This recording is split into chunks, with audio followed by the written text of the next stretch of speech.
Hello everyone, today I'm going to present about the impacts of convergent plate boundaries on earthquakes. Let's start with an introduction.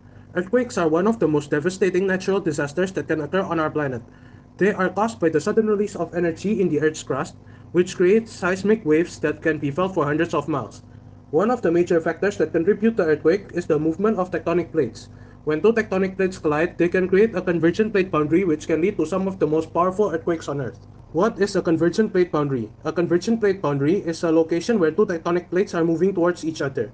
This can happen when one plate is subducting or diving beneath another plate, or when two plates are colliding head-on.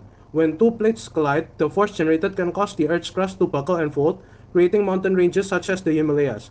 However, this collision can also cause earthquakes as there are pressure and stress building up along the fault lines between the two plates. Types of convergent plate boundaries. There are three types of convergent plate boundaries: oceanic-oceanic, oceanic-continental, and continental-continental. Each type of boundary can produce different types of earthquakes depending on the characteristics of the plates involved.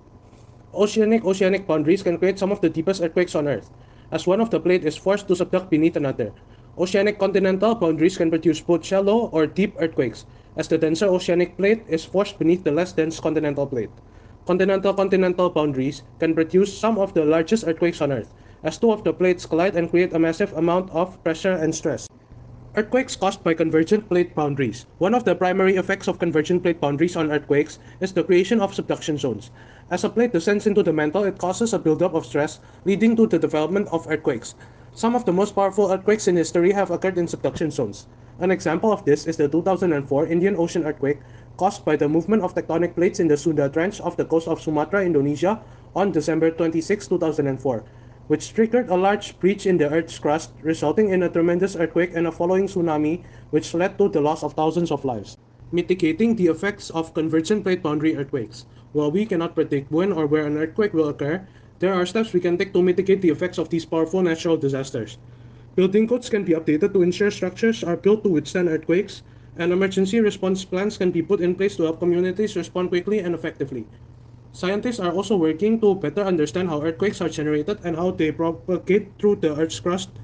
By studying the effects of convergent plate boundaries on earthquakes, we can gain a better understanding of how to predict and prepare for these devastating events. In conclusion, convergent plate boundaries are one of the major contributors to earthquakes, which can have devastating effects on communities around the world. By studying the effects of these boundaries on earthquakes, we can gain a better understanding of how to predict, prepare for, and mitigate the effects of these powerful natural disasters. Through continued research and innovation, we can work towards a future where the effects of convergent plate boundary earthquakes are minimized and communities are able to recover quickly and effectively. Created using Powtoon.